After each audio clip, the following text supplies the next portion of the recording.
It was April 2025 when geologists went back to Yellowstone's Norris Geyser Basin for the first time this year. And while doing their usual check, they realized that something was different this time. Where there used to be just a boring patch of ground, now there was a giant hole, about 13 feet wide, filled with weird, milky, light blue water. Everyone was terrified. Was it the sign that the Yellowstone supervolcano was ready to erupt? If so, it would be a worldwide disaster, the kind that destroys cities. According to the U.S. Geological Survey, if such an eruption occurred, the after effects would be felt all over the world. To start, the areas immediately surrounding Yellowstone would experience pyroclastic flows. That's the lava that erupts out of a volcano, including a high-density mix of volcanic gas, ash, pumice, and hot lava blocks. Those flows would destroy everything they touch, and an eruption of Yellowstone would send them into Wyoming, Idaho, and Montana. Areas further away from Yellowstone would escape the flows, but they would experience falling ash. It would come down heavily in the states closest to the epicenter. The ash would be especially dangerous for anyone breathing it in. The weight of the ash would also pose a serious threat. It would smother crops and collapse buildings as it piles up. Tragic consequences would be countless, but we'll talk about them later, because soon after the discovery, the weird pit surprised even experts. Geologists found rocks scattered everywhere. Some were about a foot across, and all of them were dusted with gray mud. This mud matched the walls of the new spring. It was like the place had simply exploded, but nobody had actually seen it happen. The team checked old satellite images to figure out when it appeared. In December 2024, the ground was totally normal. By January 6, 2025, a little dip had formed.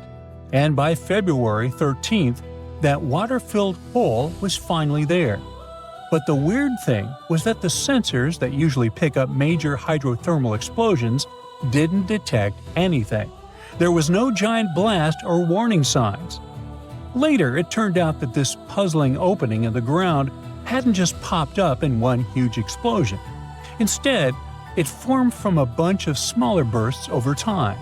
Little explosions first threw out rocks, then mud, and eventually created the pit. With time, it filled with silica-rich water. That was a huge relief for everyone. Yellowstone sits on a supervolcano, and its big explosions are a nightmare scenario. Luckily, this time, it was just a slow-building, small-scale explosion. It was dramatic, sure, but totally manageable. You see, Yellowstone National Park is full of geysers, hot springs, and all kinds of natural landscapes. But under the surface, things get incredibly intense, all because of the supervolcano. Now, supervolcanoes are often extremely large. They often have no cone at all, since they're typically the remains of gigantic magma chambers. Once, those chambers flared up, leaving behind a caldera. They're usually located over hotspots. It's no surprise that supervolcanoes can produce super eruptions, and when they do it, they blow more than 240 cubic miles of ash, molten rock, and hot gases up into the air. In other words, 4 super eruptions could fill the Grand Canyon to the brim.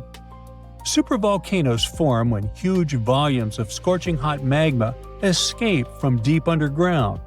This magma rises close to the surface but can't break through Earth's crust. So, a pressurized pool of bubbling magma gathers at a depth of only several miles.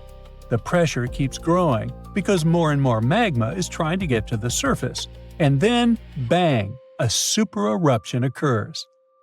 Now, back in 2015, researchers at the University of Utah mapped out the main magma chamber of the Yellowstone supervolcano and were shocked by its size. And then, they found another one below it. Together, these underground magma pools could hold enough molten rock to fill the Grand Canyon 11 times. All that magma pushes up on the ground above, which is why Yellowstone rises about an inch or two every year. That slow lift might not sound like much, but combine it with the fact that Yellowstone is still an active volcano and has a volcanic explosivity index of 8, and it's enough to make you wonder what could happen if things went south. And yes, Yellowstone has indeed been a bit jumpy in recent years. In March 2023, there were 354 earthquakes in the area. Most were tiny, but the biggest hit a magnitude 3.7, part of a swarm of 106 quakes. Now, before you freak out, experts from the Yellowstone Volcano Observatory say there's no need to panic. No eruption is coming anytime soon. Volcanoes don't stick to a schedule. Just because Yellowstone hasn't erupted in a long time doesn't mean it's about to blow. The park is stable for now, but scientists are keeping a close eye on everything underground, the quakes, the rising ground, and even temperature changes, just to be safe. The superhot plume of magma, a hotspot under Yellowstone, has been churning for 17 million years. The Earth's crust slowly moved over it, making the hotspot leave a trail of volcanoes stretching more than 450 miles along the Snake River Plain. Most of those ancient ones are now buried under layers of lava and sediment. In just the past 2.1 million years, Yellowstone has unleashed 3 cataclysmic eruptions, so massive they managed to reshape the land. Each explosion sent pyroclastic flows, rivers of searing hot rock, ash, and pumice racing outward for miles. The debris piled up in layers hundreds of feet thick, some forming solid lava-like rock. When those eruptions emptied the underground magma chambers, the roof collapsed, forming the massive calderas we see today. Even after those mega eruptions, Yellowstone didn't stop. Between 180,000 and 70,000 years ago, enormous rhyolite lava flows, sometimes over 144 cubic miles, poured out. Some flows followed north-south vent lines. The West Yellowstone flow erupted around 110,000 years ago. The Nez Perez Creek flow followed 160,000 years ago. If you stand at Madison Junction on the caldera's northwest rim, you can see it, a cliff that formed when the Lava Creek Tuff eruption collapsed the land 640,000 years ago. And inside the caldera, you'll see the hardened lava flows snaking across the floor. Figuring out when a supervolcano might blow is like being able to read nature's warning signals. Thousands of years before a massive eruption, the heat underground starts building, and the magma chambers become like ticking pressure cookers. Little signs start showing up. Gas bubbles escape as the pressure shifts, and earthquakes shake the ground. The land above slowly rises. Cracks appear. Hot springs and geysers start acting up, heating even more than usual. Now, what would happen if Yellowstone erupted? Remember those pyroclastic flows we talked about before? They can contain 2 parts: the lower flow of the hot lava that moves at ground level, and a cloud of ash that follows above the lava level. So the 2 of them would devastate huge areas. The ash would even reach Europe within 3 to 4 days of the eruption, but it wouldn't be so bad there. After that, it would only take around 2 to 3 weeks before cooler temperatures set in around the globe, all thanks to the sulfur gas that would get to the upper atmosphere after the eruption. Scientists predict that global temperatures would drop by up to 10 to 12 degrees. These consequences could last for 6 to 10 years, putting an end to monsoons, which could cause widespread famine in Asia. Scared? Well, don't be. The good news is that scientists don't believe that the sleeping giant under Yellowstone National Park will wake up in our lifetime. Experts say the next Yellowstone eruption won't likely happen for hundreds of thousands of years. And even then, it may not be that bad, because scientists have discovered that the magma lurking within Yellowstone is actually split up amongst 4 different chambers. Not only that, but some of the reservoirs of magma are likely to cool down and solidify, lessening the chances of an eruption. So, while an eruption does sound like it would change the landscape of the world, it's very unlikely to happen anytime soon. It's official. We now know the exact location and timing of the Yellowstone supervolcano's next eruption, and it's called a supervolcano for a reason. It will be thousands of times more powerful than a typical volcanic eruption. When this happens, the planet will face massive disasters. Earthquakes, tons of magma flows, ash and clouds that will block out the sun. The sky will be gray for a long time. We will have a shortage of food because of the lack of sunlight. Planes won't be able to fly. Some species of animals and trees may disappear. One disaster will follow another, like falling dominoes, one by one. Terrible times await Earth, and okay, stop. It's clear, we got it. But when will all this happen? Don't worry, you won't be left without an answer. When ordinary volcanoes erupt, it's always a disaster, but only for those places that are located near the epicenter. Multiply the damage from an ordinary volcano by thousands and you'll get a supervolcano eruption. Yellowstone is one of the largest volcanic systems in the world. It's erupted 3 times in the last 2.1 million years. The last time was 640,000 years ago. The ash covered an area comparable to about half of the United States. Fortunately, there were no people there, but nature got hurt. A similar eruption of a similar supervolcano occurred about 74,000 years ago. It was the Toba supervolcano in Indonesia that caused an apocalypse the human race barely managed to survive. According to some theories, only a few thousand people stayed alive at the time during the volcanic winter, but it's not confirmed. Since Yellowstone is a volcanic system located in a vast national park, it was important for scientists to find out exactly where the first spark would come from. They found out that Yellowstone's magma doesn't accumulate in one place, but hides in several separate underground reservoirs. The reservoir in the northeast of Yellowstone, next to a beautiful place called Sour Creek Dome, is the riskiest. Here, the red-hot magma comes into contact with the hot rocks of the mantle, which are located deep in the ground. Their high temperature keeps the magma in a liquid state. Imagine that you put a pot of hot milk on the stove. Nothing cools down, but only gets hotter, so the milk may soon begin to rise and flow out of the pan. The same thing is happening with the magma under Sour Creek Dome. Magma doesn't cool down there, and at some point it may start to come out. It'll be like a broken pipe from which a fountain of boiling water gushes. But how did scientists find out? The magma reservoirs are located at a depth of about 6 miles, and this whole area is incredibly hot. They used a special method called magnetotellurics.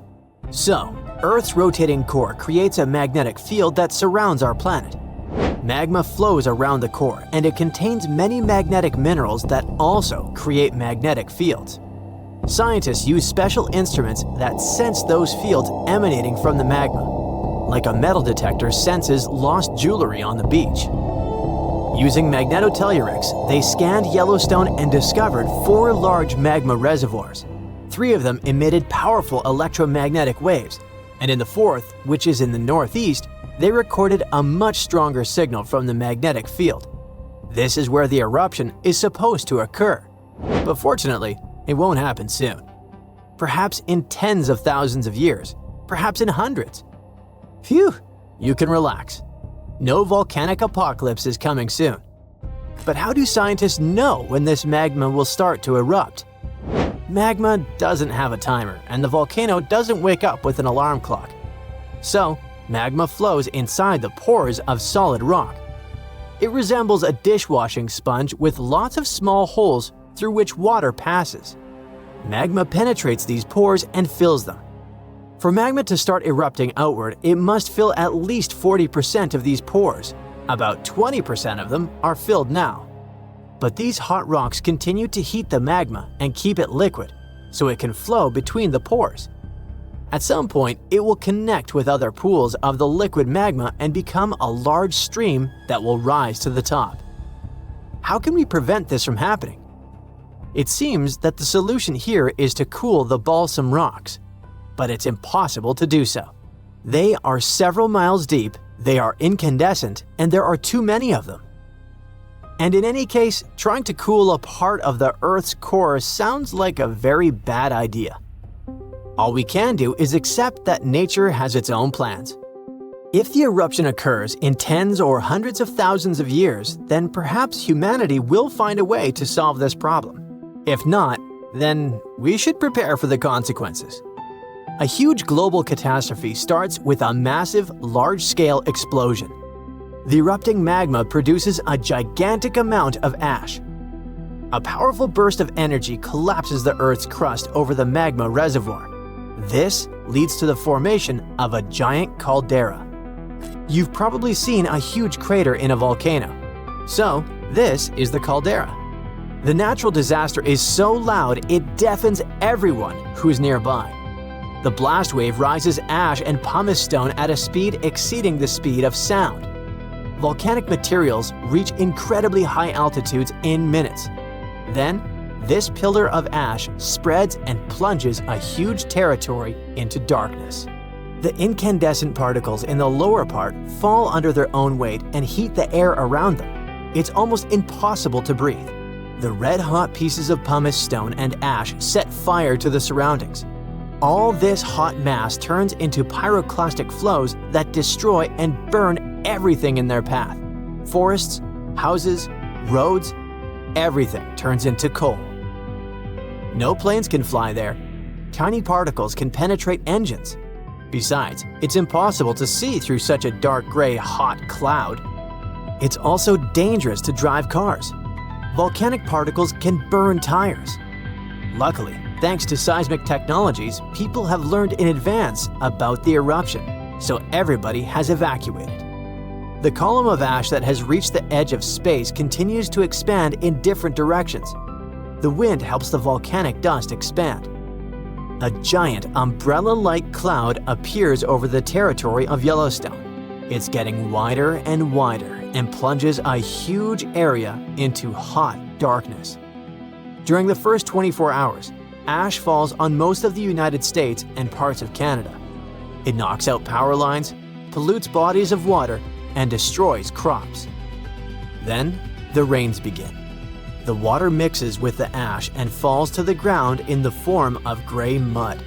And don't forget, it's also poisonous. The ash contains mercury, arsenic, and lead in large quantities. Such toxic masses poison rivers, lakes, land, and air. All this time, the volcano continues to erupt. The outbursts of magma, ash, and pumice can last for several weeks or even a month. And this is just the beginning. The ash soon begins to settle, but the sulfur dioxide released during the eruption spreads all over the atmosphere. This gas mixes with the atmospheric water vapor and forms an aerosol consisting of small particles. All this covers the planet like a veil. This cap makes it difficult for the sun's rays to pass through, which means it lowers the temperature of the Earth's surface. These events cause a sharp cooling of several degrees in the world. Farmers lose a huge amount of their crops. Food prices rise and economies collapse. There might be a famine all over the planet. Human civilization can plunge into chaos. In a few years, the temperature will start rising, but it will take at least a couple of decades to return to previous standards. What will become of humanity by that time? Of course, we will survive, but we'll have to rebuild our civilization. But don't be afraid. If nothing depends on us, let's just enjoy every day of life. Be grateful and help each other. Supporting and caring for each other even during the volcanic winter is a guarantee that humanity will survive. So, you notice anything weird? Recently, there have been alarming changes in the water levels in different parts of Yellowstone Lake. At the same moment, the water level can be rising on one side of the lake and falling on the other. Ooh, it looks as if the lake basin gets lifted by some underground forces. Can it be a sign of a looming disaster? Geysers, mud ponds, and hot springs turn Yellowstone National Park into some extraterrestrial world. And all these wonders are fueled by a mighty supervolcano. Supervolcanoes produce super eruptions. When it happens, they launch more than 240 cubic miles of ash, molten rock, and hot gases up into the air. To make it easier to imagine, 4 super eruptions could fill the Grand Canyon to the brim. The Yellowstone giant was thought to be responsible for at least 3 enormous eruptions and countless smaller ones. In that region, the volcanic deposits are scattered over tens of thousands of miles. Scientists believe they had been created by many weak eruptions. But after doing more research, experts found out these deposits had been left by 2 previously unknown super eruptions. Those probably took place about 9 and 8.7 million years ago. This discovery means that the area around the Yellowstone volcano used to face a super eruption every 500,000 years. But over the last 3 million years, the hotspot has seen only 2 super eruptions. It makes scientists believe these catastrophic events are slowing down, or just maybe one is overdue. Anyway, if the Yellowstone supervolcano went off with as much power as it had 2.1 million years ago, it would spit out more than 588 cubic miles of boiling lava. That's more than 4,500 times the volume of Sydney Harbor. That's a lot of lava. Whether it's likely to happen or not is another question. There's no doubt that something is going on with the volcano. The water level changes in Yellowstone Lake mean the caldera is lifting under the surface. And the caldera is what's left over after a volcano erupts and then collapses. The Yellowstone caldera is not just going up, creating a dome-shaped uplift. It also moves up and down in a kind of breathing motion. It might be because the magma is seeping into the crust, or because this magma is heating up the Yellowstone hydrothermal system, making it expand and raise the crust. Yellowstone has the status of an active volcano. Its volcanic explosivity index is 8 out of 10. Such a high number means that if this volcano erupted, it would be an apocalyptic event. Right before the disaster, the ground around the national park would lift. Geothermal pools and geysers would heat up to boiling temperatures and get more acidic than usual. The magma would start to rise toward the surface. At some point, the rock roof of the magma chamber wouldn't be able to resist anymore, and the explosion would kick off. A massive column of lava and ash would shoot up to a height of over 16 miles. After that, the volcano would keep pumping ash for days on end. The mixture of lava, ash, and gas would be hotter than 1,800 degrees Fahrenheit. It would travel through the area at a speed of 300 miles per hour, faster than a racing car. The air near the center of the eruption would heat up to 570 degrees Fahrenheit. One of the most dangerous consequences would be ash fallout. Volcanic ash can turn into glassy cement within seconds after being inhaled and getting in the lungs. People and animals would have problems with breathing. Okay, so that's an understatement, just so you know. Buildings would start to collapse under the weight of this dense substance. It would take just several days until a 10-foot layer of ash covered the territory of about 50 miles around the center of the eruption. After the ash got into the stratosphere, the temperatures all over the world would start to drop. If the eruption was rich in sulfur, an effective sunblocker, it would get so cold there would be no summer in the entire world for the next several years. The monsoon seasons would change. Agriculture would face serious problems. There would be issues with food supplies. Over the past 50 years, the Yellowstone caldera has risen almost 2 feet. It shouldn't alarm you, though. Experts are sure it's a natural behavior for Yellowstone. Periods of dome-shaped uplift are followed by the caldera lowering. Scientists think the supervolcano doesn't present any danger at the moment. For an eruption to happen, the magma inside has to be at least 50% molten. With Yellowstone, this number is just 5 to 15%. The probability of the eruption is 1 in 730,000. Safe to say, it's a long shot. Even better, a recent study made the researchers believe the hotspot might be in a state of decline right now, even despite all the breathing and dome-raising activity. Still, there have been tons of discussions about what people could do to prevent the disastrous supereruption from happening.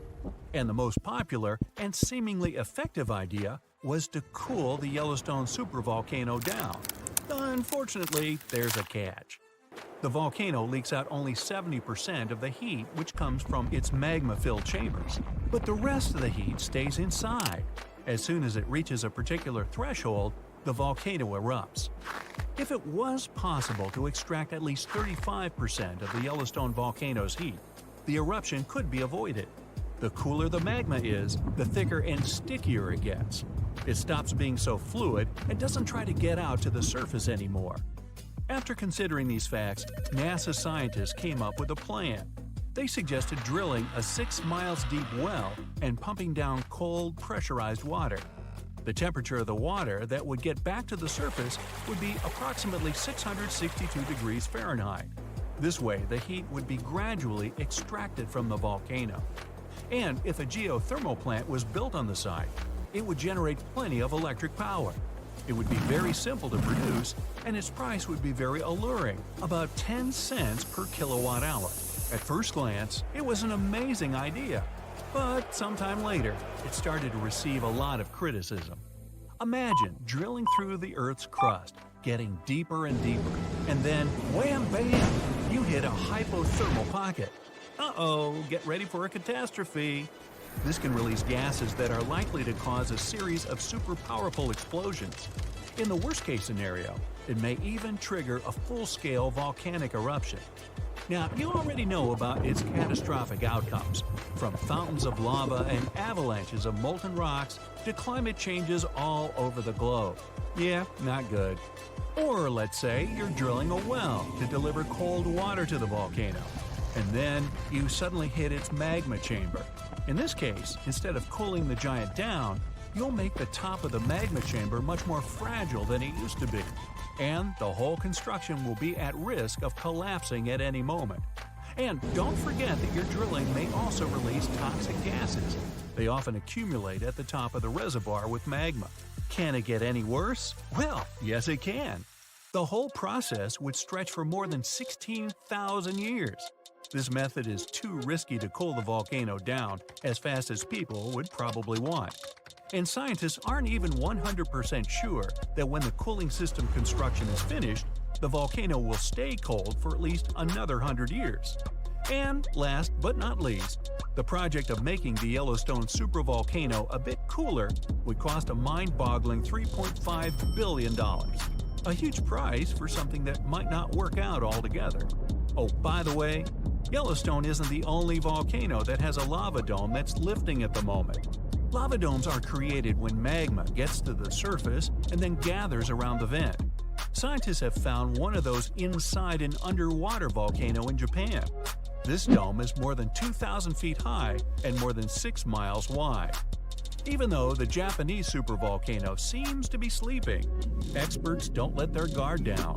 A volcanic system can go from being calm and docile to teetering on the edge of an eruption in the blink of an eye. Another massive dome is growing in the central Andes, on top of the planet's largest active magma store. The Altiplano Puna Plateau, well there's a tongue twister, and where the dome was found, is the second highest plateau in the world, and the dome itself is more than half a mile tall. You might wonder how come experts have known nothing about this enormous uplift until recently. The answer is simple. It was hidden within the plateau. It's an arid region littered with volcanoes, and it stretches for thousands of miles. Yep, another case of hiding in plain sight. So, you might have heard that Yellowstone National Park is sitting on top of a giant supervolcano. That's the reason why the area can boast powerful geysers and hot springs. But it also means that underneath Yellowstone, there is an enormous magma chamber. In 2015, researchers from the University of Utah found out that this chamber was much bigger than everyone had previously thought. They even found one more reservoir with magma under the top one. Apparently, the more spacious the chambers are, the more magma they contain. Together, the two reservoirs store a glob of magma that could easily fill the Grand Canyon not once, but 11 times. But you know the most worrying thing about the magma chambers? They tend to push against the ground above them. As a result, the land in Yellowstone rises about 1 to 2 inches a year. On top of that, Yellowstone has the status of an active volcano, and its volcanic explosivity index, yes, there is one, is 8 out of 8. Such a high number means that if this volcano erupted, it would be an apocalyptic event. To put it into perspective, the eruption of Pinatubo in the Philippines in 1991, which is considered the most powerful in living memory, was given a mere 6 on the volcanic explosivity index. Ha, loser. Now, let's figure out if there's anything to worry about. In March 2023, the University of Utah seismograph stations recorded 354 earthquakes in the entire region of Yellowstone National Park. Sounds like a lot. But keep in mind that the most impressive event of the month was a mini earthquake of magnitude 3.7. It was part of a swarm of 106 earthquakes that began on March 29th and continued until the end of the month. Yep, earthquakes apparently also come in swarms, so be aware. Experts say that Yellowstone's seismic activity is, well, kind of more active than usual, but it's really nothing serious. A geophysicist working at Yellowstone Volcano Observatory called Michael Pollan claims that the volcano won't erupt anytime soon. For this to happen, there must be enough magma ready to erupt beneath the surface. Whew. There should also be enough pressure to cause this magma to rise. But neither of these conditions exist today. According to the expert, Yellowstone is stable now. At the same time, Pollan and his team are keeping track of all kinds of underground activity, looking for warning signs of possible eruptions.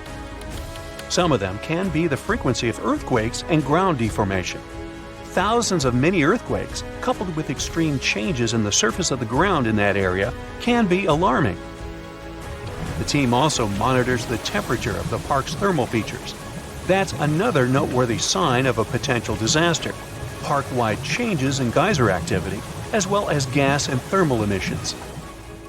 So, despite the media claims that Yellowstone is due to erupt soon because the last eruption happened 70,000 years ago, that's not how volcanoes work. Experts say that it's one of the most popular misconceptions about volcanoes. They don't follow timelines. If a supereruption did happen, though, the most worrying thing for us would not be the lava flows, and not an earthquake that would most likely accompany the natural disaster. No, the worst consequence of such a supereruption would be ash and ashfall. Let's have a look at what it was like when the Yellowstone volcano erupted many years ago. There have been at least 3 supereruptions in the history of the volcano. The most powerful of them was 2,500 times more devastating than the terrifying eruption of Mount St. Helens in Washington state in 1980. As for the most recent supereruption, it was dubbed the Lava Creek eruption. It formed the Yellowstone caldera after spewing out an insane amount of dust, volcanic ash, and rock into the air. Recently, scientists have also learned about 2 other previously unknown supereruptions that happened around 9 and 8.7 million years ago. The younger of the 2 is now considered to be the largest recorded event of the whole Snake River Yellowstone volcanic province. Anyway, let's have a look at what was going on all those millions of years ago. Because I wasn't around then, so we're all assuming this stuff based on evidence. The first signs of the disaster appeared long before the catastrophe broke out. For thousands of years, the heat had been welling up from within the planet's insides. It had been melting rock beneath the planet's crust and leaving behind huge chambers. They were filled with a pressurized mixture of semi-solid rock, magma, water vapor, and different gases, including carbon dioxide. All this scorching underground soup was expanding since more and more magma arrived with time. The land over the volcanic system was rising upward almost unnoticeably. A year before the supereruption, Yellowstone gave a warning, a burp maybe, but that long ago there was no one who could interpret these signals. Plus, those alarming processes were mostly going on underground. For example, decompression releases gas bubbles. While bursting, such bubbles can often power particular kinds of eruptions. Months before the eruption, small-scale earthquakes became more frequent and more intense. The ground in many spots all over the supervolcano got hotter than it used to be. Surface lakes and groundwater also became warmer. If people had been around at that time, they would have noticed unusual steam fogging in that area. Not long before the eruption started, the growing pressure pushed the ground over the magma chamber up. This created a dome-shaped uplift. Narrow cracks started to open along the edges of this dome. Imagine opening a bottle of soda after you've shaken it. Something like that was happening near the volcano. Think Mentos and Diet Coke. The pressure was released through the fractures when gases were bursting out from under the surface. So right before the disaster, the ground around the Yellowstone volcano lifted. Geothermal pools and geysers heated up to boiling temperatures and got more acidic than usual. The magma started to rise toward the surface. At one point, the rock roof of the magma chamber couldn't resist anymore and the eruption kicked off. Small but constant tremors began to move the ground days before the catastrophe. But the real shaking didn't start until several minutes before the eruption. With a deafening roar, a massive column of lava and ash hurled up into the air. Within several minutes, a pyroclastic flow rushed across the area at a hurricane-force speed.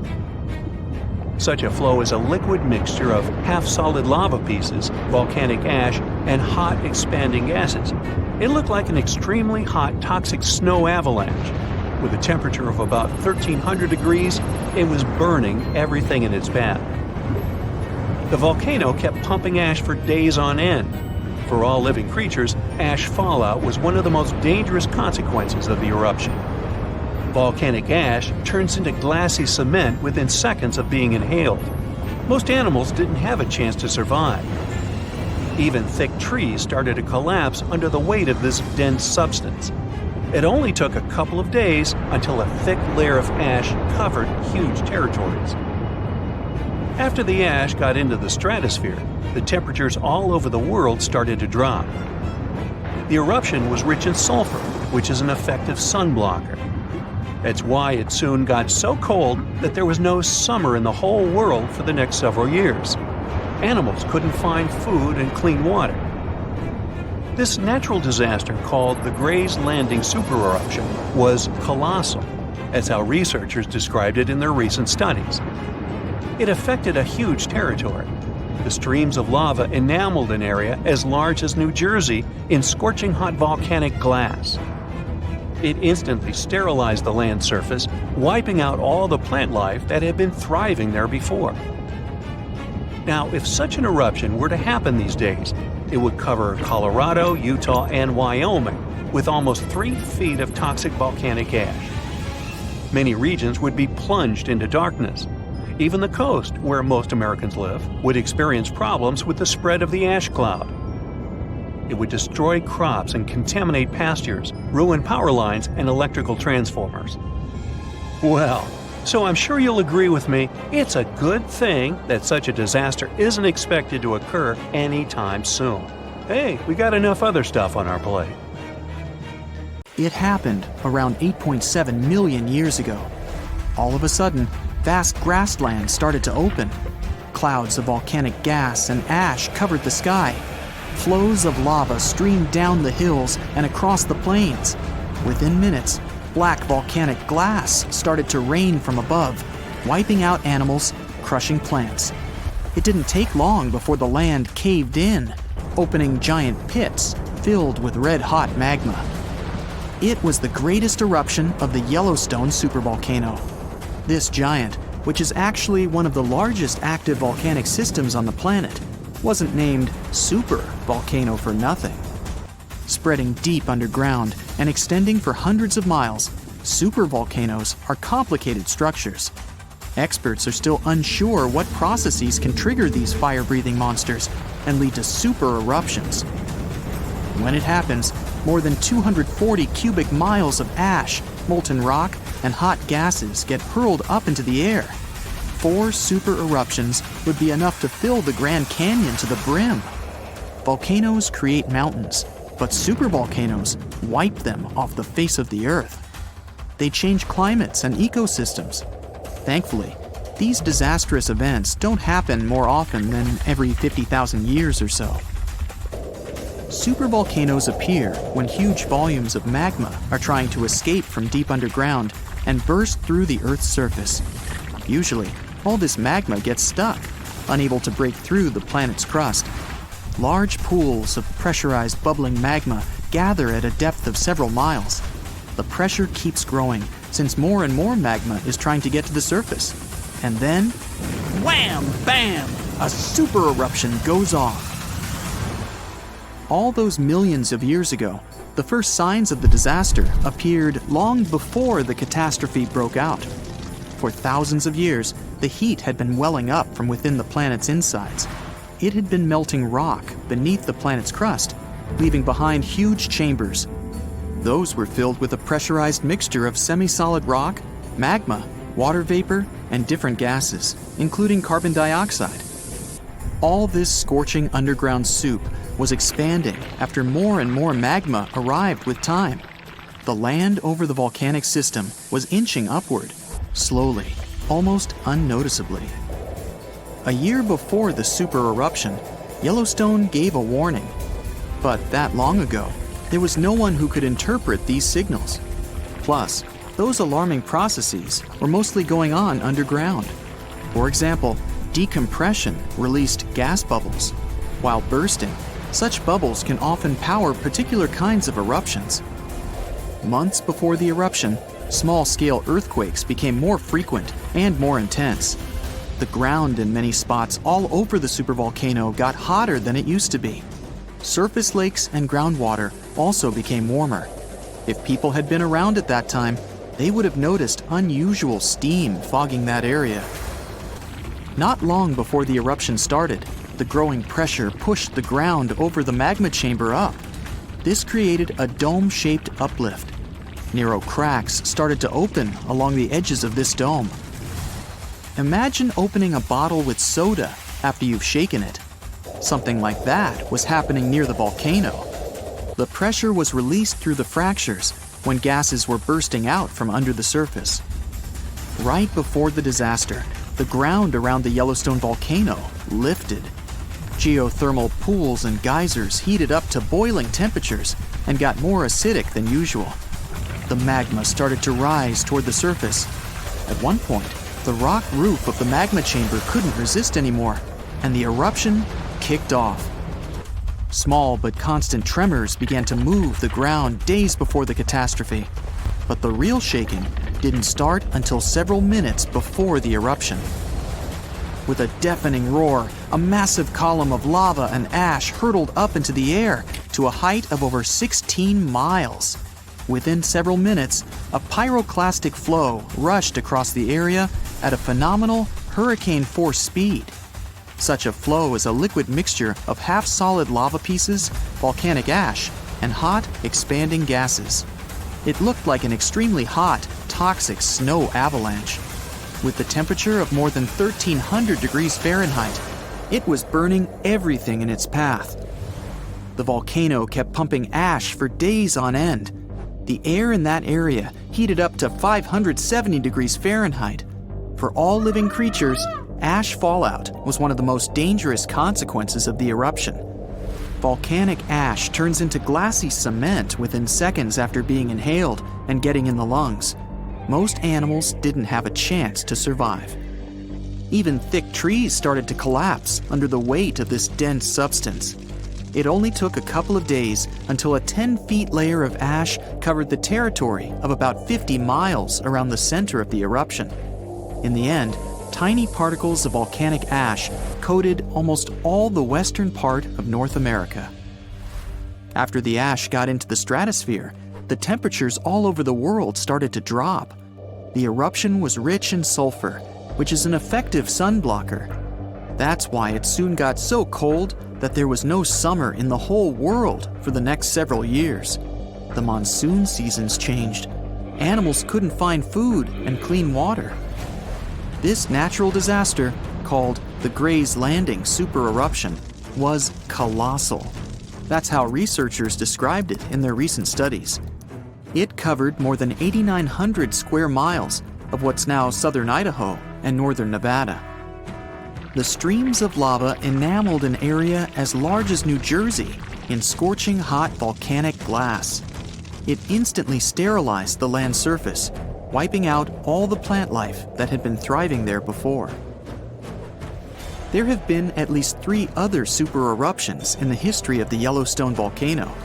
They happened 2.1 million, 1.3 million, and 64,000 years ago. They were 6,000, 700, and 2,500 times more powerful than the devastating eruption of Mount St. Helens in Washington state in 1980. The most recent super eruption was dubbed the Lava Creek eruption. It formed the Yellowstone caldera after spewing out 240 cubic miles of rock, dust, and volcanic ash. These days, Yellowstone National Park is a mind-boggling collection of 10,000 mud pots, hot springs, geysers, and vents emitting volcanic gases. Heat-loving microorganisms live in most of them. They paint the park in its brilliant colors. The most famous geyser is called Old Faithful. It got this name at the end of the 19th century because of how regular its eruptions were. This geyser is more active than others, erupting about 17 times a day. Each of these magnificent events lasts from 1 to 5 minutes, and the fountain of steaming water can reach the height of 180 feet. Scientists have spent many years trying to figure out what's hiding under Yellowstone Park. They've discovered that surface water goes several miles down into the crust. It gets heated and boils, supplying the geysers. Around 7 miles below the surface, there's a reservoir of half-melted rock. That's the magma chamber, and it's more than 30 miles wide. An enormous plume of hot rock, which looks somewhat like a mushroom, feeds this chamber. It rises from the depth of 400 miles, traveling through the planet's upper mantle, a thick layer of mostly solid rock. Sometimes this plume overheats the magma chamber. The land in that place lifts, and tiny earthquakes help some liquid escape to the surface. The pressure inside the chamber drops, and the ground lowers again. Since 2004, some parts of the Yellowstone caldera, which is a clever word for a volcanic crater, have been surging upward much faster than usual. The rate's been almost 3 inches per year. No uplift has been that quick since scientists started close observations in the 1970s. And still, experts are sure the supervolcano doesn't present any danger these days. For an eruption to happen, the magma inside has to be at least 50% molten. With Yellowstone, this number is just 5 to 15%. Even if there's some volcanic activity, it's more likely to be a spurt of oozing molten rock, known as a lava flow. It does present some danger, but it's easily avoidable. Or it can be a hydrothermal explosion. Then, a large volume of superheated water trapped below the surface will rapidly turn from liquid into steam. This steam, along with boiling water, mud, and pieces of rock, will burst through the surface with great force. Then, the debris will litter the area of up to several miles in diameter. Yellowstone is the internet's favorite doomsday volcano. Maybe you heard the prediction. One super eruption, then a continent dusted in ash and temperatures going down. A perfect disaster movie scenario. Yet, geologists worry about a different kind of volcano. One that won't explode only once. It could rip the ground open, flood the entire continent with lava, and make the air unbreathable. And we know this because it happened before. Right now, researchers think there might be around 20 supervolcanoes scattered across the planet. Short story, we fear those.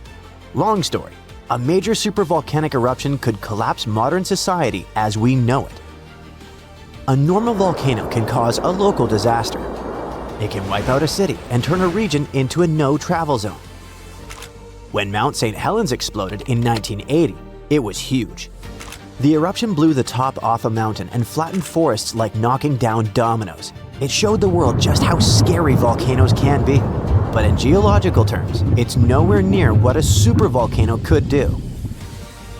Mount St. Helens threw out roughly a third of a cubic mile of ash, enough to make a football field pile about 150 miles high.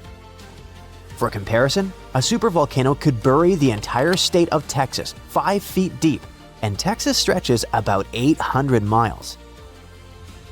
Volcanoes like St. Helens are mountains that build up over time, layer after layer, like nature stacking spilled wax. They erupt, they cool, they erupt again, and you end up with a cone that looks cool in photos. A supervolcano is like a hidden pit. It resembles a giant underground tank of molten rock covered in a thick slab of crust. Imagine the magma chamber like a huge underground room, and the ground above it is the ceiling. During a super eruption, cracks rip open across that ground and magma forces its way up through them, like steam blasting out of a pressure cooker. Ash and gas roar high into the sky. It can start in multiple spots across a wide area, not one neat hole. The magma chamber underneath can empty so violently that the roof above it collapses, the land drops, and what's left is a massive bowl-shaped scar called a caldera. And Yellowstone is the prime example. About 631,000 years ago, Yellowstone had a massive eruption and it left behind a giant caldera about 30 by 45 miles across. Now it's a national park, but it's also basically a footprint, like a warning. If Yellowstone erupted again, the first super hot clouds of ash and gas could blast outward and burn everything nearby. Then the ash would spread. And ash is not like the fireplace dust. It hurts to breathe. It wrecks engines, and it can shut down flights and machines. Regular volcanoes mostly hit the area around them with lava. A super eruption turns the air itself into a real danger. Ash spreads far and jams the things we depend on.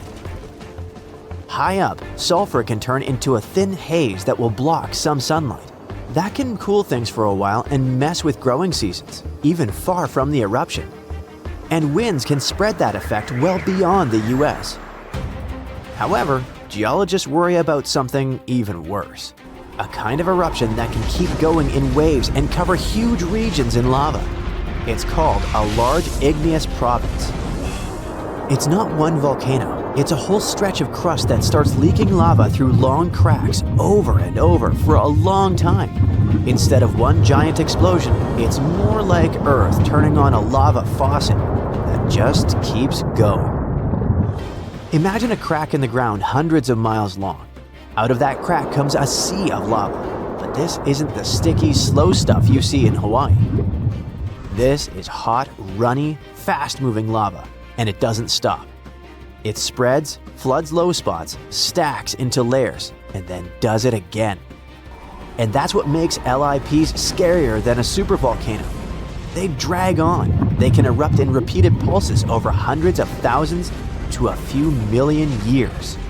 We have scars to prove it right here in the US. About 17 million years ago, the Pacific Northwest ripped open and created the Columbia River basalt.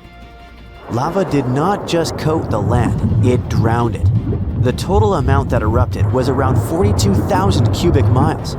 That's enough to cover the whole US in lava about 58 feet deep.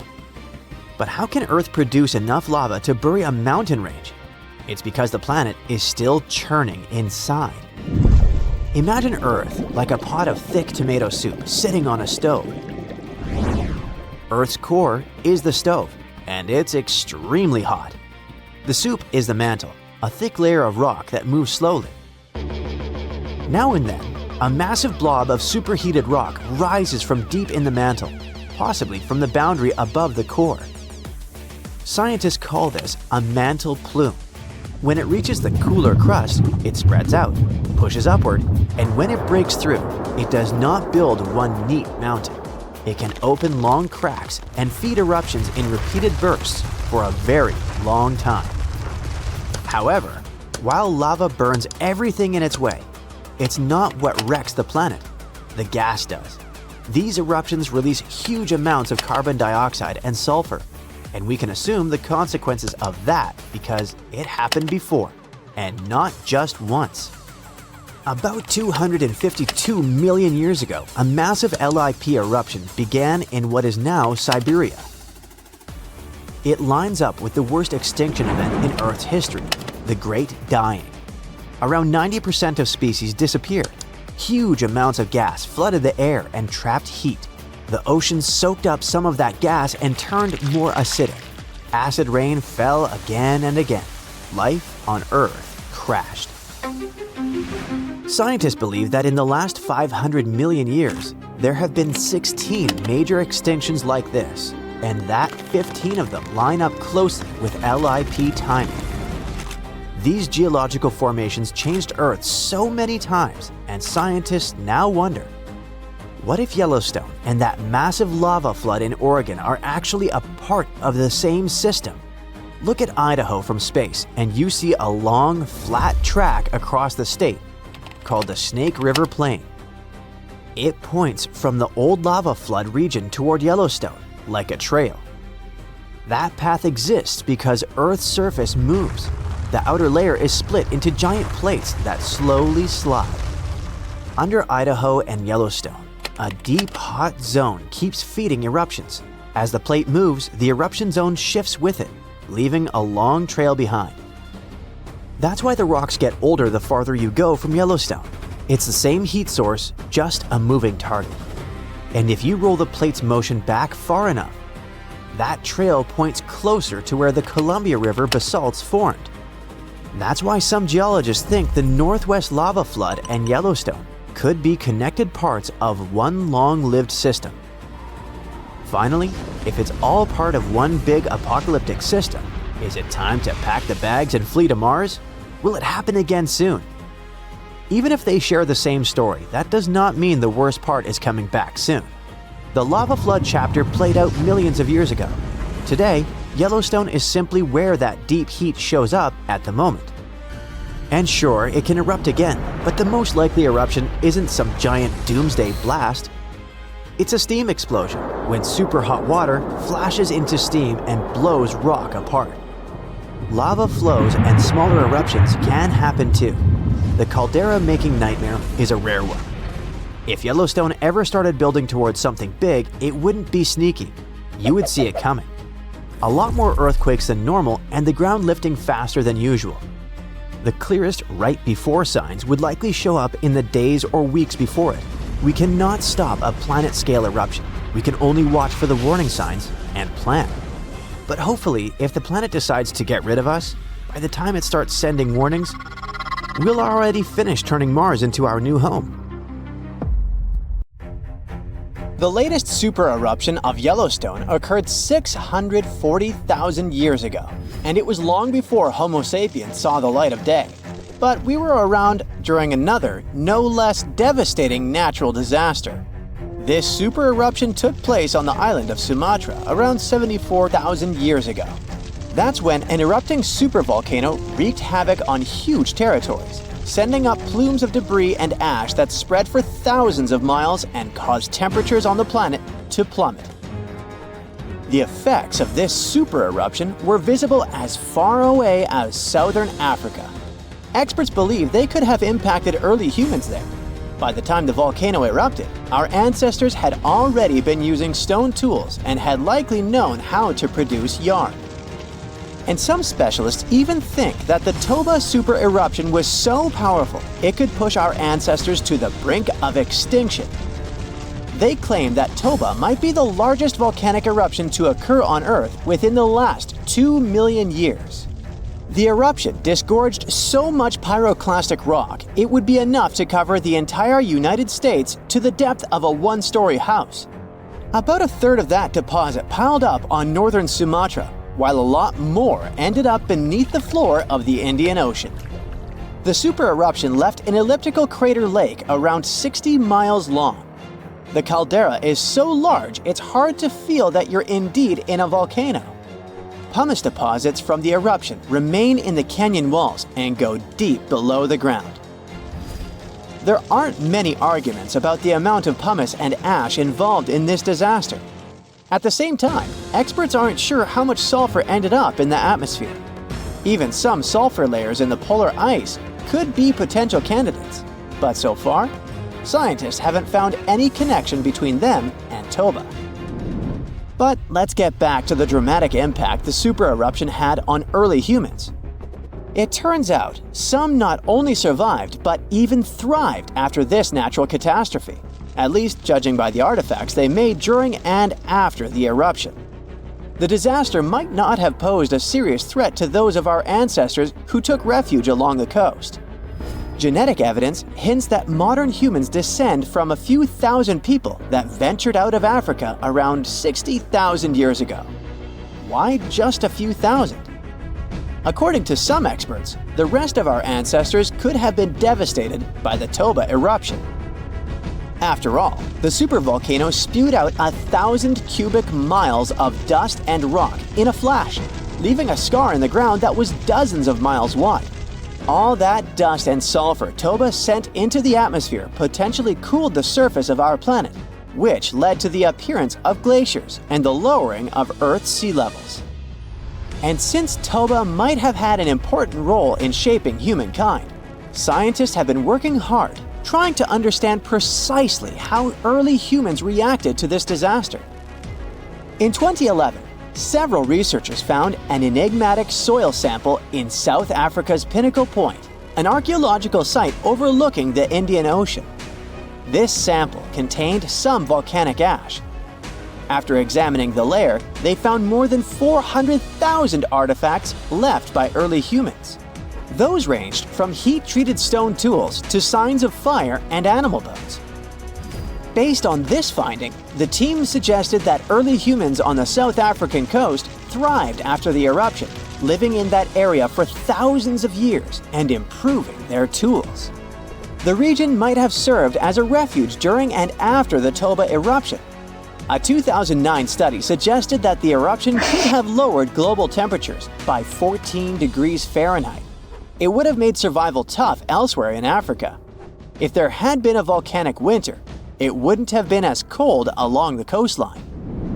On the other hand, newer studies claim that Toba spewed out so much sulfur into the atmosphere that the resulting aerosols could have stuck together, which would have limited their cooling effect in the long term. In other words, right after the eruption, temperatures would have plummeted, but only in some regions. And after 3 years or so, the effects of the eruptions would have calmed down altogether, becoming not dangerous to humans. Well, apparently, more research is needed. Meanwhile, let's figure out if we should watch out for any volcanoes these days. Last year, thousands of small earthquakes shook the ground near Iceland's Svartsengi geothermal power plant. Magma rose to the surface there, and now it has opened wide fractures slicing through the small town of Grindavik. The ground there is still swelling, and an eruption might happen with little notice. But of course, that's not all. Over the planet, 45 other volcanoes keep rumbling. For example, Italy's Vesuvius, that infamous thing that finished the city of Pompeii in 79 CE. Over the last 17,000 years, the volcano has experienced 8 explosive eruptions, followed by powerful pyroclastic flows, dense masses of super hot ash, lava fragments, and gases flowing at high speeds. The volcano's last eruption happened in 1944. Mount Rainier is one of the most dangerous volcanoes in the USA.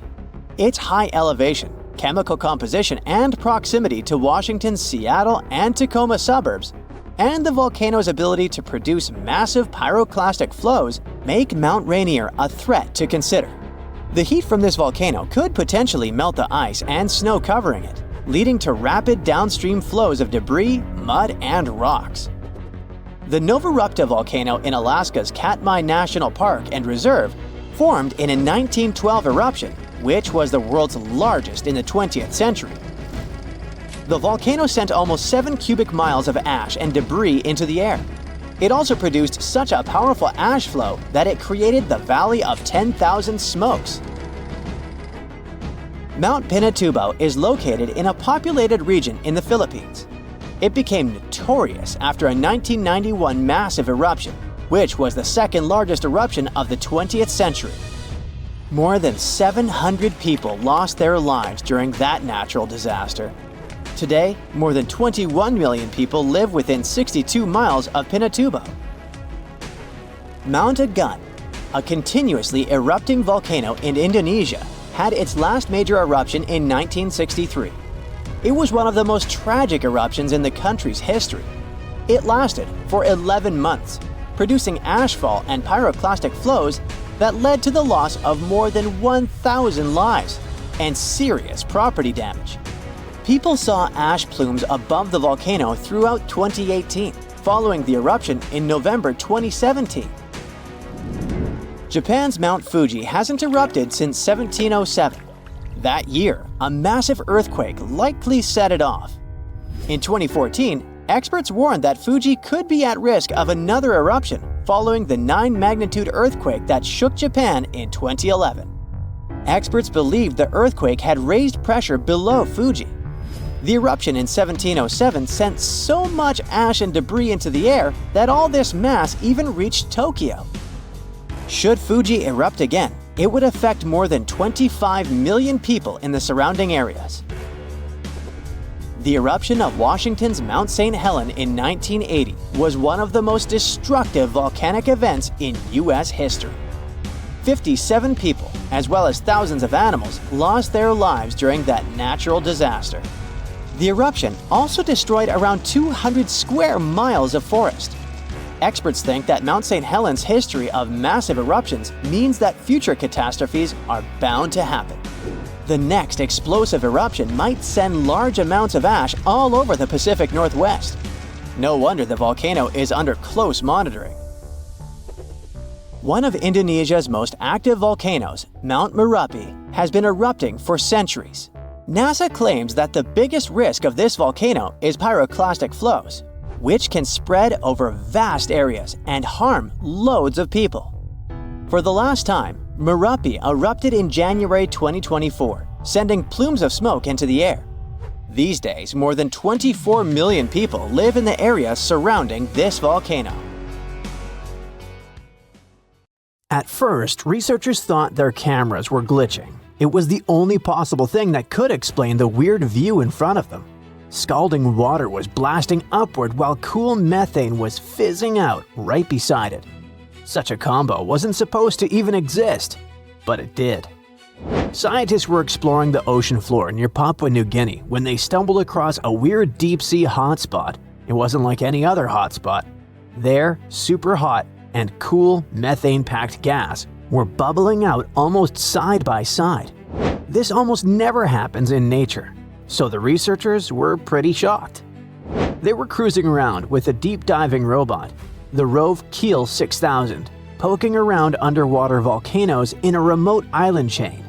These volcanoes hide all sorts of strange features, but nobody expected to find a full-on hydrothermal vent just tucked down there.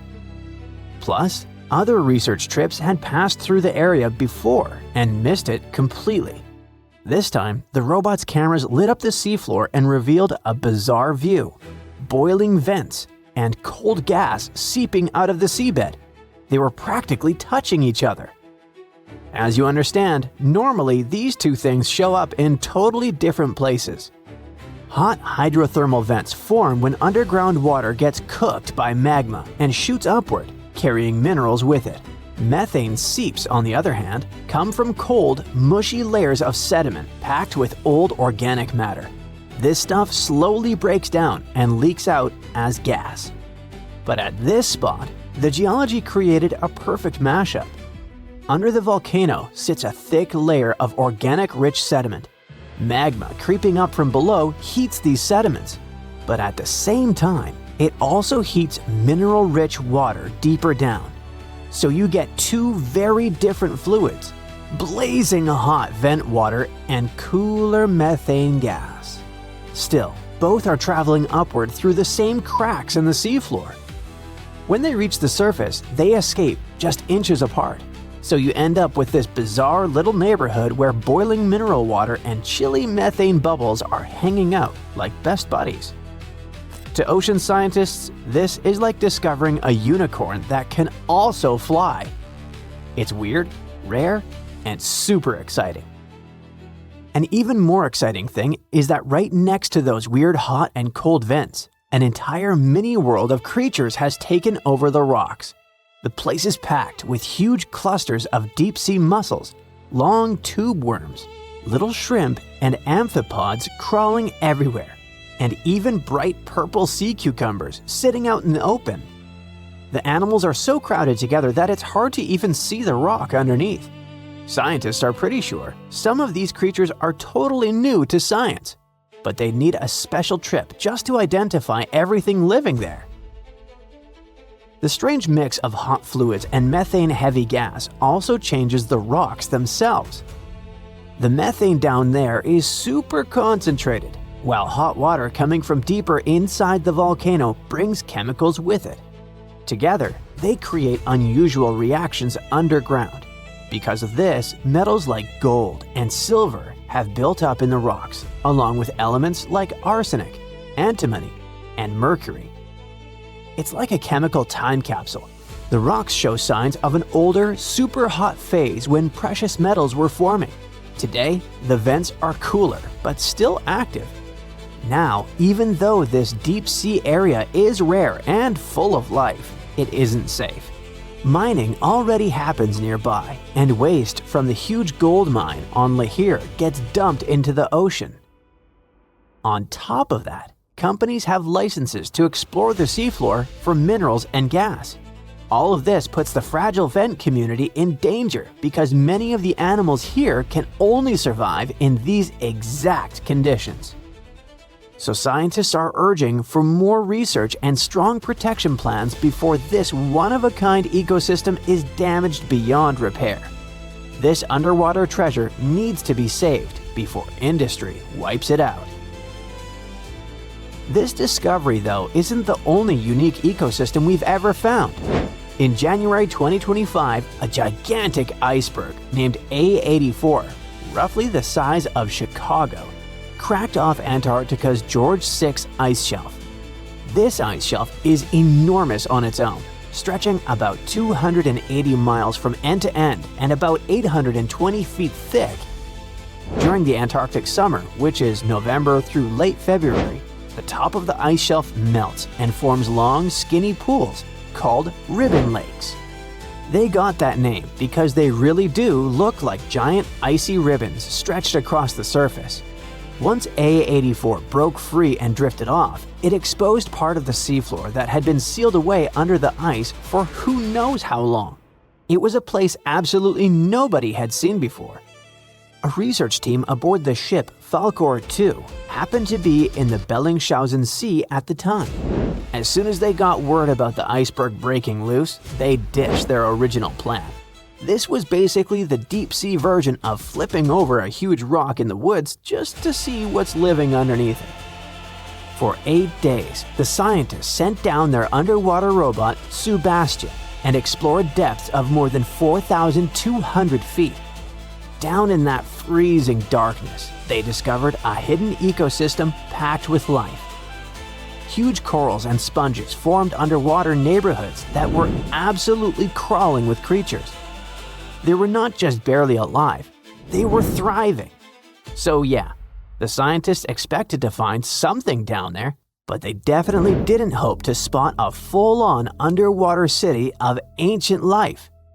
There were sea anemones that looked like tiny fluffy trees, sea spiders marching around like creatures from other planets, ice fish, octopuses, and a whole mix of other animals.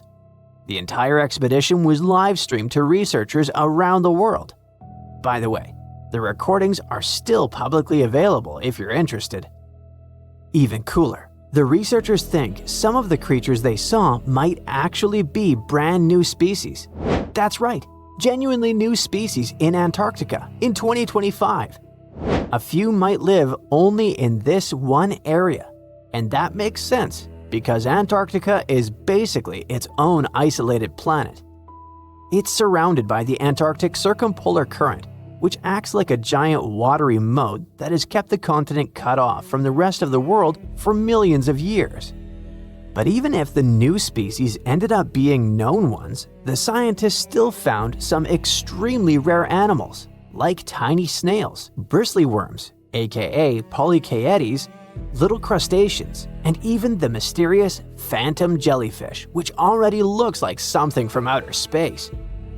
The scientific name for the phantom jelly is Stygiomedusa gigantea, but no one really needs that mouthful, so giant phantom jelly is fine. This thing is massive. Its bell, the umbrella-shaped top, can be more than 3 feet wide. It also has 4 long ribbon-like arms that can stretch up to 33 feet. That's the length of a school bus. Actually, the first one was collected in 1899, but scientists didn't even realize it was a completely new kind of jellyfish until 60 years later. Its body is mostly see-through with a ghostly purple tint, and instead of normal tentacles, it uses those big flowing arms to grab prey and feed itself. Even though jellyfish don't have brains, the way this giant phantom jelly moved caught scientists off guard. It seemed to steer its long arms with surprising control, especially when it drifted through tight spaces near the seafloor. It looked cautious and almost intentional, which is kinda unsettling. Another maybe kinda sorta smart creature lurking in the dark ocean? Great. The researchers also found bristleworms. Officially, they're called polychaetes, but bristleworms sounds way more fun. These worms are common in cold, deep oceans and come in tons of shapes and sizes. Their bodies are made of segments lined with tiny bristles that help them crawl, sense the environment, and defend themselves. One standout is the Antarctic scale worm, which has shiny golden bristles that make it look surprisingly fancy for a creature living in freezing darkness.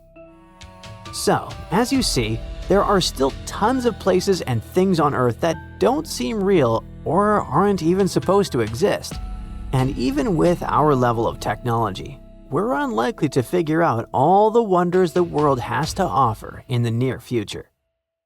Frankenstein, unreasonably cold weather, and tons of lava. What do these things have in common? They all trace their origins back to Mount Tambora.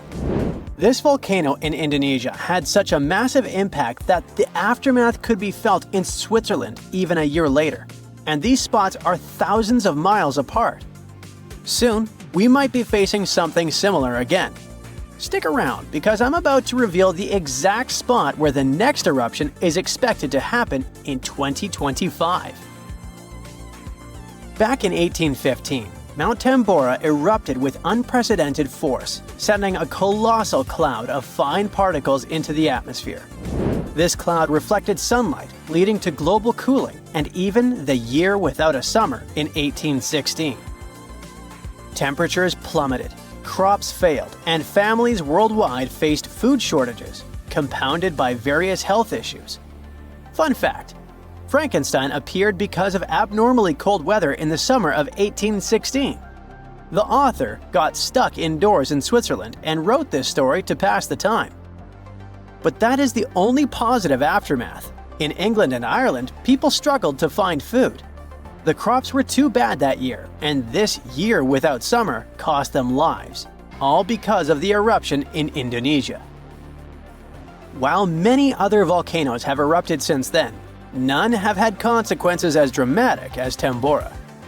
However, climate professor Marcus Stoffel from the University of Geneva believes potential serious eruptions aren't just a matter of luck, it's only a matter of time. So it's up to us. We can sit back and wait for the inevitable, or we can start preparing today.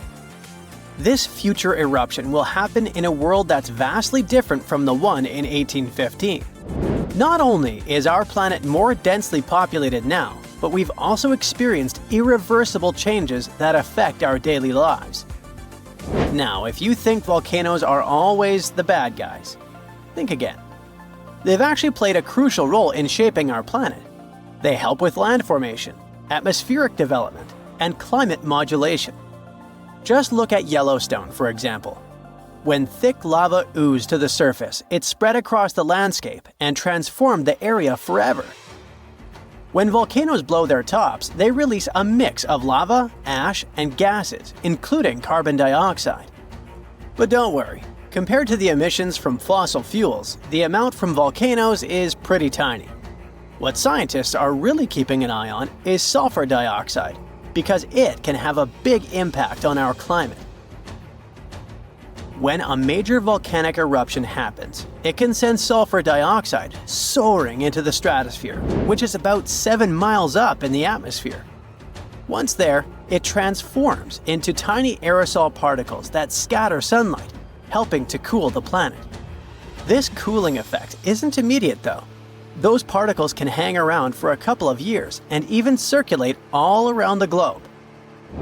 Nowadays, we've got special equipment to monitor sulfur dioxide emissions from space. Take Mount Pinatubo in the Philippines. During its eruption in 1991, it released around 15 million tons of sulfur dioxide.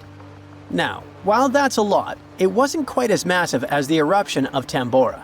Still, Pinatubo managed to lower global temperatures by about 0.5 degrees Celsius for several years. Tambora, on the other hand, dropped average global temperatures by about 1 degree Fahrenheit. I know what you might be thinking. That's not much, but trust me, it makes a difference. If the planet warms up by just 1 degree Fahrenheit, it could really mess with sea levels. Experts think we might see a rise of up to 8 inches by the end of this century. This could wipe out a lot of farmland and coastal habitats, which would be a huge blow to many communities. So maybe a volcano eruption that can cool off the planet is like a natural mechanism helping us out? Not exactly. While it does cool the planet off, don't get tricked into thinking it's the kind of coolness our planet needs. Such temperature shifts can severely mess up with the crops, like they did in 1816. There's also evidence that major eruptions can disrupt rainfall patterns, leading to drier conditions in monsoon regions across Africa and Asia. You see, the summer monsoon relies on the temperature difference between land and ocean, which can be altered by volcanic activity. Interestingly, a warmer climate may enhance the cooling effects of volcanic eruptions. Experts explain that the formation and movement of aerosol particles depend on climate conditions. As global temperatures rise, faster air circulation can lead to smaller aerosol particles, which are more effective at scattering sunlight and thereby intensifying the cooling effect. Oceans also contribute to this dynamic. A warming ocean surface creates a stratified layer, hindering the mixing of warm and cold water, which could mean that volcanic eruptions primarily cool the upper ocean layer and the atmosphere above it, according to Stoffel. Moreover, climate change may influence volcanic systems directly. The melting of ice can trigger more eruptions by reducing the pressure that allows magma to ascend more easily. Additionally, increased rainfall associated with climate change can seep into the ground and interact with magma, potentially sparking eruptions. While the prospect of a cooling period due to a volcanic eruption might seem beneficial amid climate change, scientists warn that the effects could be dire. The immediate consequences could be severe, particularly for the estimated 800 million individuals residing near active volcanoes. A major eruption could devastate entire cities. For example, Campi Flegrei, located near Naples, Italy, is showing signs of increased activity and threatens the lives of about 1 million people. Now, if you're from Oregon, beware, as experts say this state might experience volcano eruptions. Are you scared? Don't be. It's actually not as scary as it seems. Let me explain why. There are more than 80 volcanoes in Oregon, but we're not interested in a single one of them because it's an underwater volcano that is likely to erupt in 2025. Axial Seamount is the most active volcano in the Pacific Northwest, yet it remains largely unknown to the public due to its location approximately 300 miles offshore and nearly a mile beneath the ocean surface. While its upcoming eruption is expected to pose no threat of a tsunami or significant land-based earthquakes because of its depth and distance from the Cascadia Fault, the data gathered from studying its eruptions can enhance our monitoring of potentially more hazardous volcanoes. Let's call it a friendly eruption, shall we? In reality, predicting eruptions is a complex endeavor. We often encounter alarming headlines such as, "Yellowstone is about to erupt." Should we take these claims seriously? Not really. Yes, Yellowstone sits atop an active supervolcano that has experienced 3 major explosive eruptions in the past 2.1 million years. The last eruption occurred approximately 70,000 years ago, with the most significant explosion taking place around 631,000 years ago, forming the massive Yellowstone caldera. Naturally, many people are curious about whether Yellowstone will erupt again and when that might happen. Fortunately, scientists are employing new techniques to delve into these questions. A recent study suggests that Yellowstone is unlikely to experience another major eruption anytime soon. The reason is that the magma beneath the park is divided into a network of separate chambers. While there is a substantial amount of magma present, it's not sufficiently interconnected to support an eruption. Previous studies proposed that the existence of a massive layer of magma beneath Yellowstone, but these latest findings change that notion. To gain a clearer understanding of the subterranean dynamics, researchers utilized a technique called magnetotellurics, which employs Earth's natural electromagnetic fields rather than seismic waves. Since magma is a good conductor of electricity, this method is particularly effective for mapping molten rock and comprehending underground activity in volcanically active regions. By using magnetotellurics, scientists created a detailed map of the magma under Yellowstone, enabling them to make more informed predictions about future eruptions. But what will happen if an eruption similar to Mount Tambora occurs? By and large, there will be huge climate chaos. Yeah, the best scientists are looking for the solution should it really happen, but they don't have it yet. So technically, we're not ready for the second Mount Tambora. But for now, we're pretty much safe. No major eruptions are predicted. Whew! Our planet's biggest and meanest supervolcanoes are waking up. When they erupt, you'll surely notice it, even if you live thousands of miles away from the epicenter. Scientists are worried we might not have enough time to prepare and deal with the consequences of a supereruption.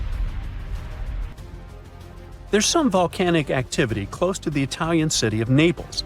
And no, it has nothing to do with the famous Mount Vesuvius, but with another volcano. This one is harder to see as it doesn't have a tall peak like Vesuvius. But don't let this bad guy trick you. It could be way more dangerous than its giant neighbor. It does have a huge crater that's about 8 miles wide.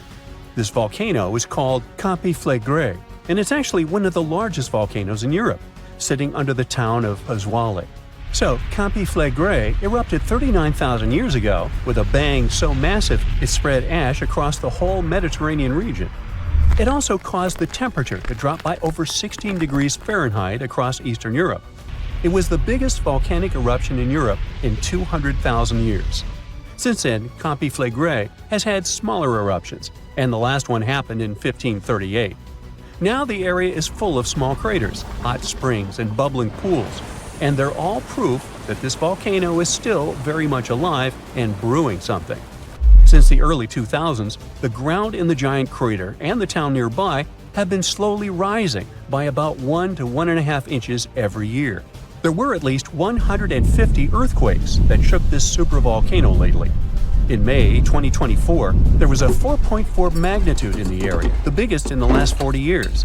Residents had to leave their homes and camp outside, fearing there would be more earthquakes. No one knows how Campi Flegrei is going to behave in the following months or years, but the authorities are organizing evacuation exercises to prepare the population just in case. The Italian volcano looks like an innocent kitten compared to the real giants like Yellowstone. For a volcano to deserve the title of a super one, it must be able to produce catastrophic-scale eruptions and eject huge amounts of magma, ash, and volcanic gases. The Yellowstone giant meets these criteria. Even though it moves from time to time, the Yellowstone supervolcano hasn't erupted for 640,000 years.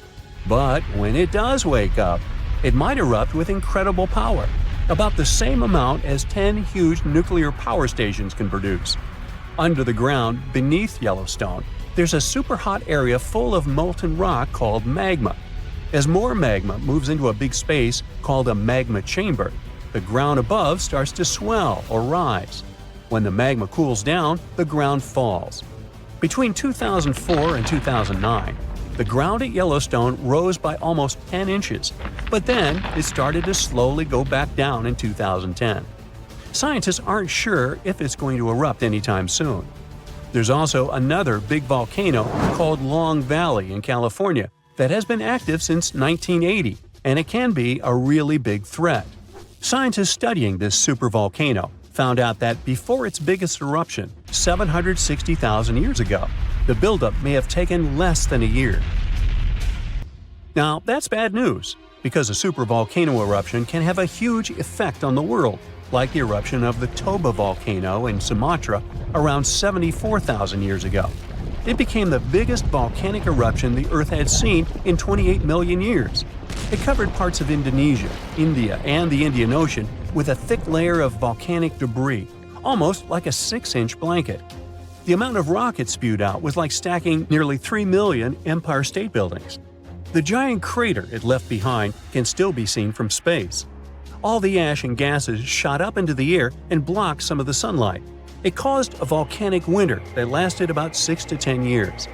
Some scientists think this eruption might have even affected early humans. Around the time Toba erupted, the human population took a sharp dip, and there were far fewer people. Some say this is why all modern humans come from a small group of survivors. According to the Toba catastrophe theory, most early humans in Europe and Asia didn't survive the cold and harsh climate after the eruption, but a lucky group lived through all that in Africa. Not all scientists agree with this idea, and some archaeological and climate records show a different story. Another volcano that changed the world in a big way was Mount Tambora in 1815. The next year went down in history as the year without a summer. It was cold and rainy, and there was snow and frost even in the middle of summer, especially in Europe and North America. This happened because the volcano sent out a lot of sulfur dioxide into the sky, which spread all over the world and made the planet colder. When Tambora erupted, it caused huge tsunamis that smashed homes and took the lives of around 10,000 people. Afterward, about 80,000 more people passed away because of the consequences the eruption had caused in the world. The cold weather ruined crops, so food became really expensive. And because horses were the main way people traveled, the cost of oats that they ate went way up too. Some people even think this led to the invention of the bicycle in 1817 as a new way to get around. The eruption made the Earth colder for about 3 years.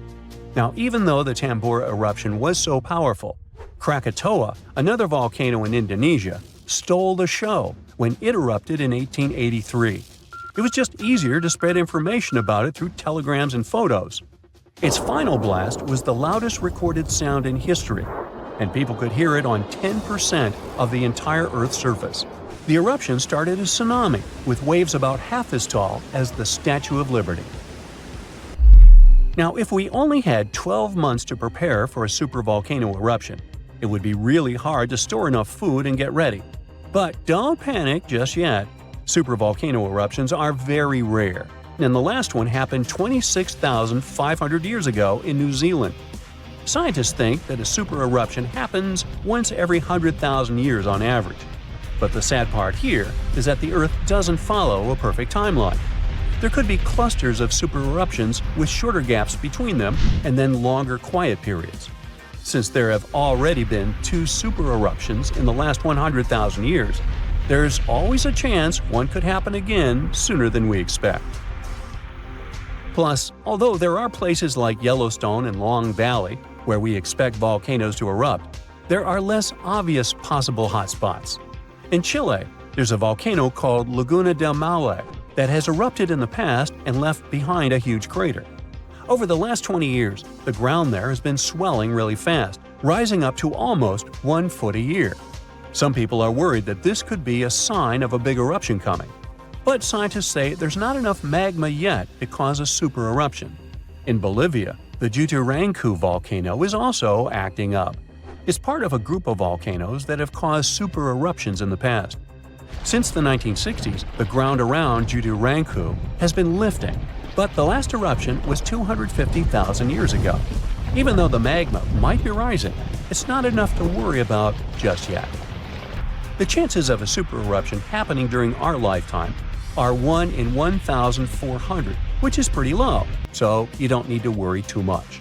But just like someone wins the lottery every week with very small chances, a supereruption could happen sometime in the future, and when it does, we'll need to be prepared. For 70,000 years, Taftan volcano successfully convinced everyone it was extinct, but new satellite images show that its summit is rising, like something inside is stretching it, rolling it over, and cracking its neck after the world's longest nap. Scientists aren't too happy about it, so let's see if you have a reason to be worried too. Volcanoes can wake up when earthquakes shake them awake or storms mess with underground water. But scientists checked. There weren't any big earthquakes or heavy rains in southeastern Iran, where it sits. So it must be gas or magma pressure that's moving Taftan. It's like a sealed soda can heating up from the inside. Before you even hear a hiss, the pressure is building silently, waiting for a weakness. That's why Taftan's movement is such a big red flag. Pressure changes mean new internal activity. Plus, the source of pressure below its surface is at just around 1,600 to 2,070 feet deep. And that's not a lot for a volcano. When the source of pressure sits that close to daylight, it can set off small explosions from steam or gas, even if no lava ever touches the surface. This type of explosion, called phreatic, happens when water underground gets so hot so fast that it blows up like a giant pressure cooker. In Hollywood movies, volcanic eruptions always look like rivers of lava chasing people down the street. But steam-driven explosions are different, sneaky, and unpredictable.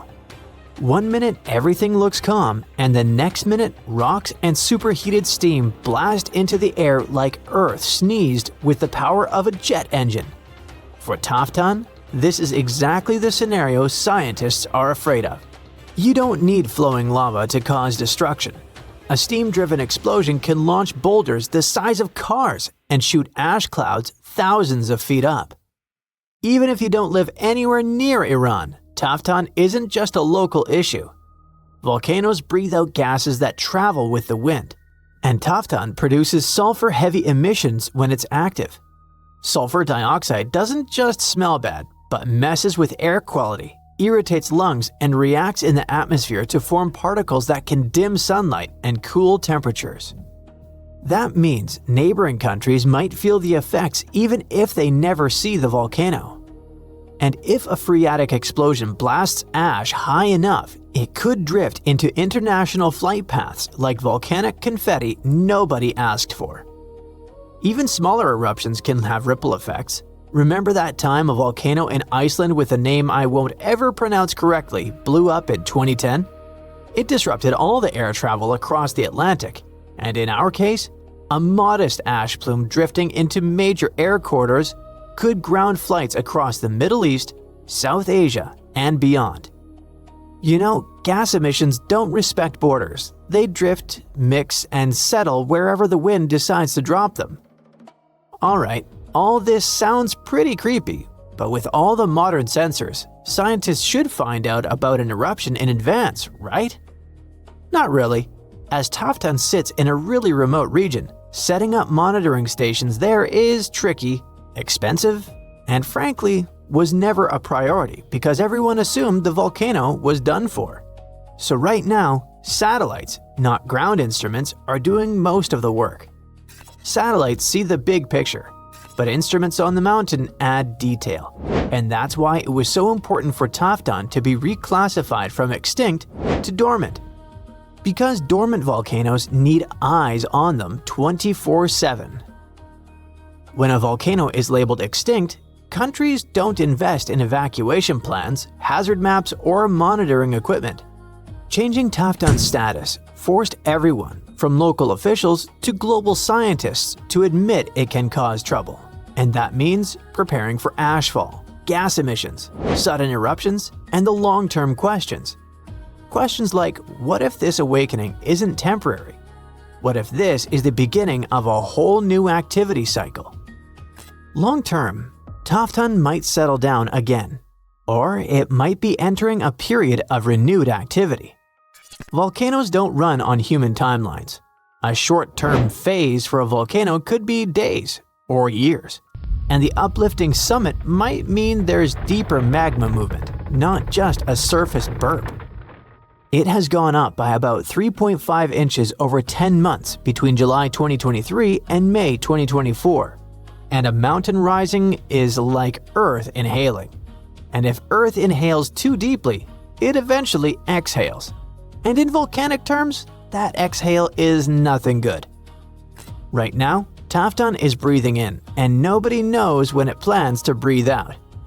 This already sounds like too much drama, but there's more where it came from. Some of the biggest, angriest supervolcanoes on Earth are starting to wake up. When one of these monsters erupts, the whole planet feels it, even people living thousands of miles away. Scientists worry because a super eruption could move faster than our ability to prepare food, evacuate cities, or deal with the chaos afterward. That's what makes supervolcanoes so scary. Not just the explosion, but how little time we might have to react. If you live near Naples, you already know at least one supervolcano and how it acts. Streets crack, steam leaks from the earth, the harbor fills with sediment, and swarms of small earthquakes rattle windows like underground thunder. All of that comes from Campi Flegrei, a massive supervolcano caldera that last erupted in 1538. For years, scientists read these signals as classic warnings of magma rising. But two recent studies, one in 2023 and another in 2025, completely changed how we understand what's really going on. And surprisingly, they brought a bit of hope with the danger. In 2023, studies zoomed in on carbon dioxide, a gas volcanoes pump out when magma starts acting up. At Campi Flegrei, CO2 levels jumped after 2005 to about 4,000 to 5,000 tons a day, which sounds like magma rising fast. But when scientists checked other gases like nitrogen and helium, the chemistry didn't fit that idea at all. It turned out that the extra CO2 came not from rising magma, but from super hot fluids underground, cooking the surrounding rocks and releasing gas on their own. In the 2025 study, lab experiments showed that the shaking comes mainly from a sealed underground water and steam reservoir. When that natural lid traps pressure, it eventually cracks and releases steam and sets off sudden quakes that people feel at the surface. That idea also explains something that always confused scientists. The earthquakes usually start close to the surface and then move deeper, which is the opposite of what rising magma would do. After the strongest shaking, the ground often sinks a little, like a balloon slowly deflating after you let some air out. None of this means Campi Flegrei is suddenly safe though. Magma still sits deep underground, and steam-driven explosions can still blast out rocks, ash, and scorching gas without any lava warning you first. What's really changed is how scientists think about the danger. Just watching and waiting isn't enough anymore. If humanity only had 12 months of warning before a supervolcano eruption, we'd struggle badly. Stockpiling food, relocating people, keeping supply chains alive. It would all feel almost impossible. But don't freak out yet, because supervolcano eruptions are extremely rare. The last one happened about 26,500 years ago in New Zealand. On average, scientists think a super eruption happens roughly once every 100,000 years, but Earth doesn't follow neat schedules like a calendar. Sometimes these eruptions cluster closer together, and then the planet stays quiet for a long time. Two massive super eruptions shook the planet within the last 100,000 years. About 74,000 years ago, Indonesia's Toba volcano blew up with such force that it blasted ash across Asia, lowered the temperatures around the world, and may have pushed early humans to the brink of extinction. Then, around 26,500 years ago, New Zealand's Taupo volcano unleashed an eruption, covering huge areas in ash and reshaping the landscape we see today. There's always a chance another super eruption could arrive earlier than we expect. That uncertainty is what keeps scientists awake at night. Get ready, because one of the Pacific Ocean's most active volcanoes might blow any minute now. Scientists monitoring axial seamount, a gigantic underwater lava factory just off the coast of Oregon, say it could erupt literally any time between today and early 2026 at the latest. Yes, it's underwater, but don't get tricked by the ocean's cover. This beast is almost 3 times taller than the Empire State Building. This volcano is inflating like a souffle at a Michelin-starred restaurant, and scientists are so excited they will live stream it. Seriously! So here's the thing. This volcano will explode at any moment now because, well, it's inflating fast. Over the past few months, researchers have noticed that the seafloor is literally rising. It's like axial is doing its best impression of a waterbed filled with molten rock. Scientists call this inflation, which sounds like something you'd complain about after Thanksgiving dinner. But in volcano terms, it means magma is piling up underground, causing the seafloor to bulge like a souffle that's this close to collapsing. Now, an underwater volcanic eruption might not sound so exotic. After all, most volcanic activity on Earth happens under the sea. Believe it or not, there are more than 1 million submarine volcanoes quietly churning lava beneath the waves as you watch this. The ocean floor is Earth's biggest volcanic hotspot. What makes axial seamount so thrilling is that it's under intense scientific surveillance, unlike any other underwater volcano. It's like the star player in a volcanic reality show, with a network of ocean-bottom instruments giving researchers real-time updates on magma movements, seismic tremors, and crust deformation. In fact, axial seamount hosts the world's first-ever underwater volcanic laboratory. Scientists have been keeping a constant eye on it since the 1990s, when they installed sensors that now relay live data straight from the seafloor. This kind of monitoring is unheard of elsewhere and has turned axial into a geological celebrity, one whose behavior we can track with remarkable precision. Besides, axial is hilariously predictable. It erupts roughly every decade, and right on cue, it's gearing up for another performance. By mid-2024, it had inflated to nearly the same level as before its last eruption, which means the countdown is on. Scientists are so confident in its schedule that they've set up a volcanic advent calendar, waiting for the day when axial decides to pop. But hold on, axial seamount isn't just your average underwater volcano. It's got style, personality, and a geological identity of its own. Now, most underwater volcanoes, called seamounts, tend to look like cones or flattened domes. Axial laughs in the face of tradition with its unfashionably rectangular caldera, a 2-by-5-mile crater that looks like it was designed by a geologist with a ruler and a grudge against curves. Most volcanoes opt for the classic circular look, but axial, it went full avant-garde. This caldera is punctuated by fissures, vents, lava channels, and mysterious dome-like structures that rise hundreds of feet high. It's like the volcano's wearing a funky geometrical crown instead of the usual rounded hat. What's more, axial's location is like prime real estate for geological fireworks. It sits right where 2 major forces collide, literally. First, it's on the Juan de Fuca Ridge, an underwater mountain range formed where 2 tectonic plates are slowly pulling apart, like a zipper being undone.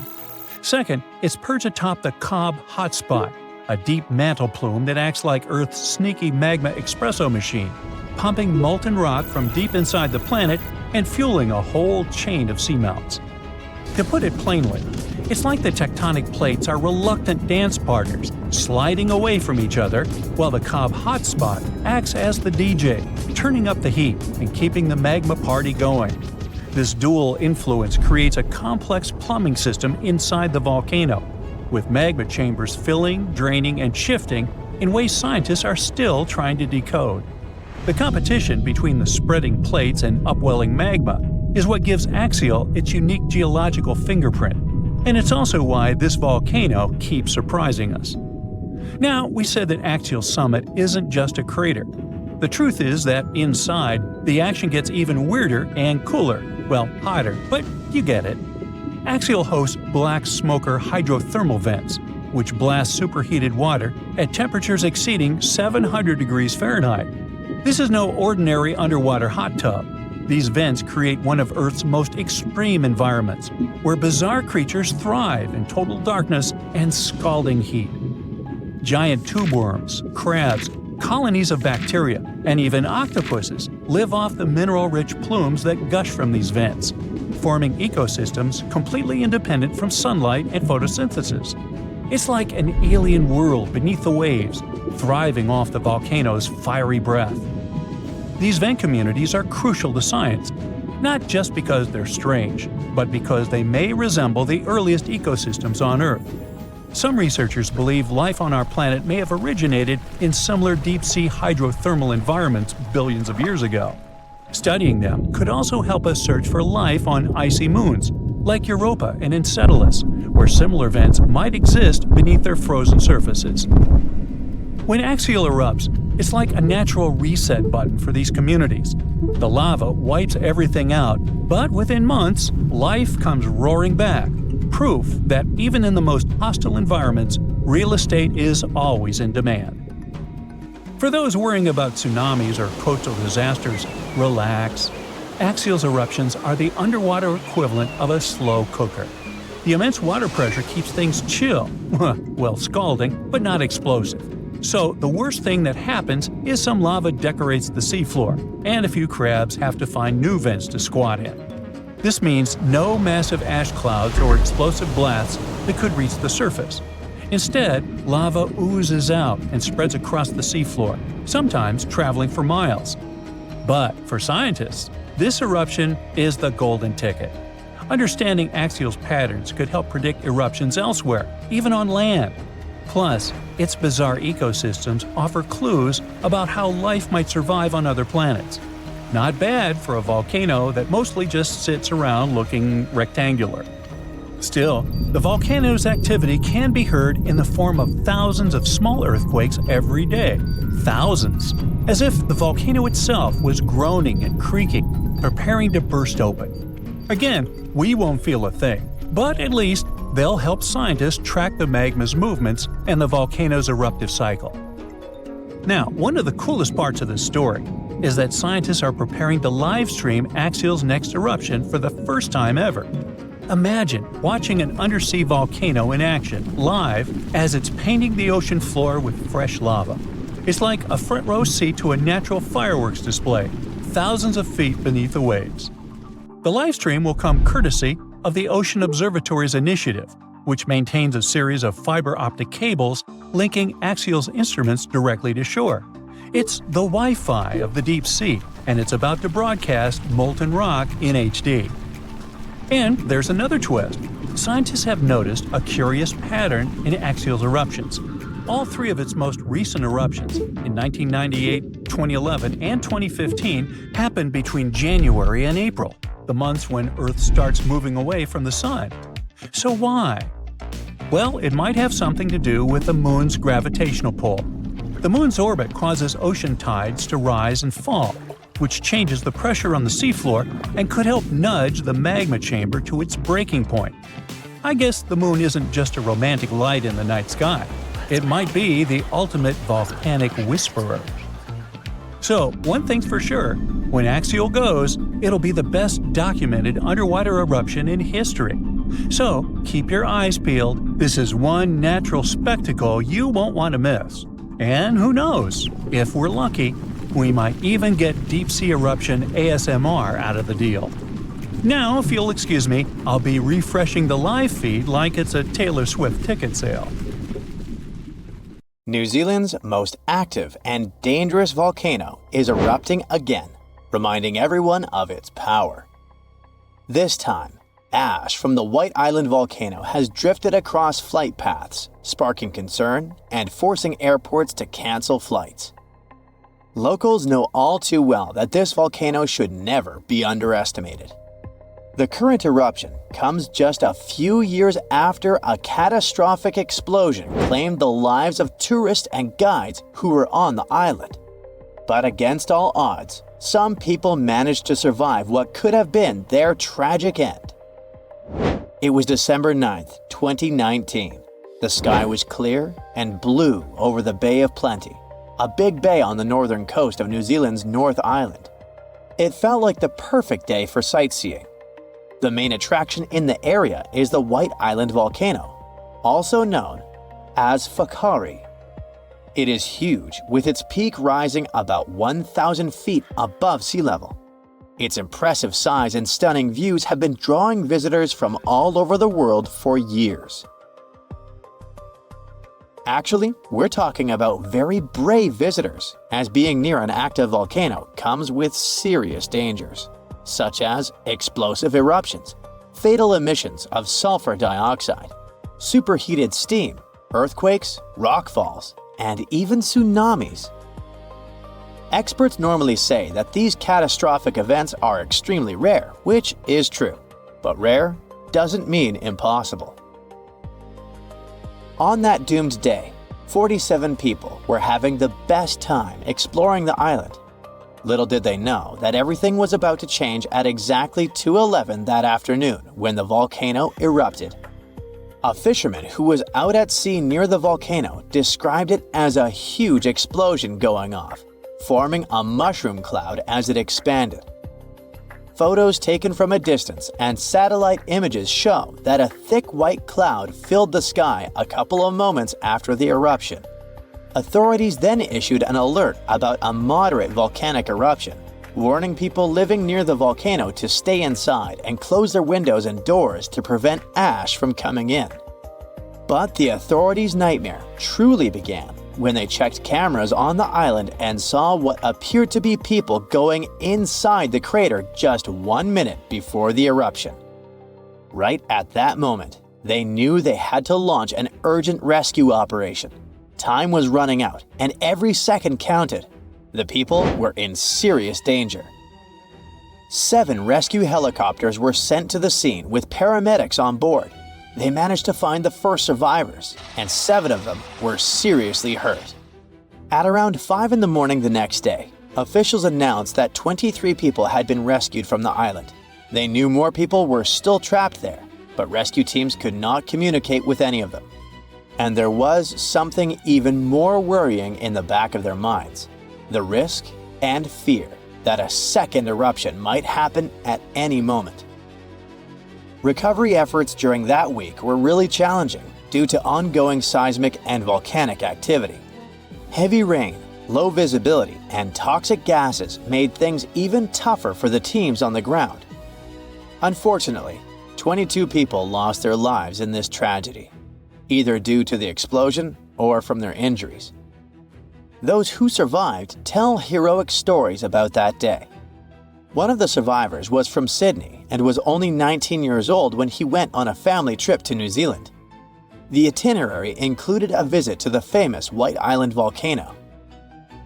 He said that his tour group, including his family members, was caught in a relatively flat and open area on their walk down from the crater when the volcano erupted.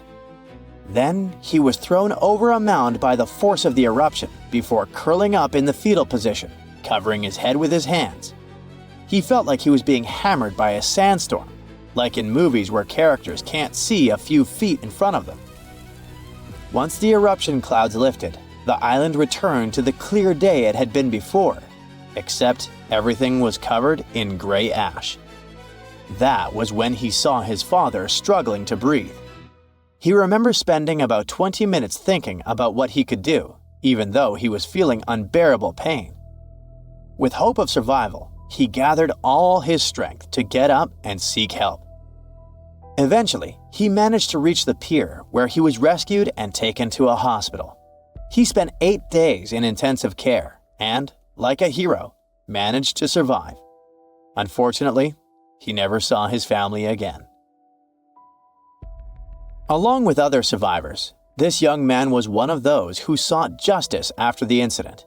According to him, he wasn't given any indication of dangers before going on the trip. and only had a short safety briefing that day with no emergency plans in place. This brings us to an important question regarding this tragedy. How could no one have predicted what was going to happen? Were they all really caught by surprise?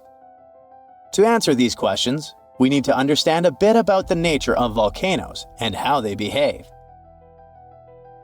So, New Zealand is situated on two tectonic plates. These plates are always moving very slowly, and what happens there, specifically, is that the Pacific Plate slides under the Indo-Australian Plate. The problem is that when this subduction or sliding process happens, it can create deep trenches. As the edge of the denser plate moves down, the pressure and temperature around it go up. This causes changes in the plate that melt the rock above it, and that melted rock can rise and come through a volcano. This geological process has helped shape the beauty of New Zealand with its rugged terrain and stunning mountain landscape, but it can also be destructive. There are several active volcanoes in the country, and White Island is just one of them. Eruptions like the one that happened in 2019 have been occurring for tens of millions of years.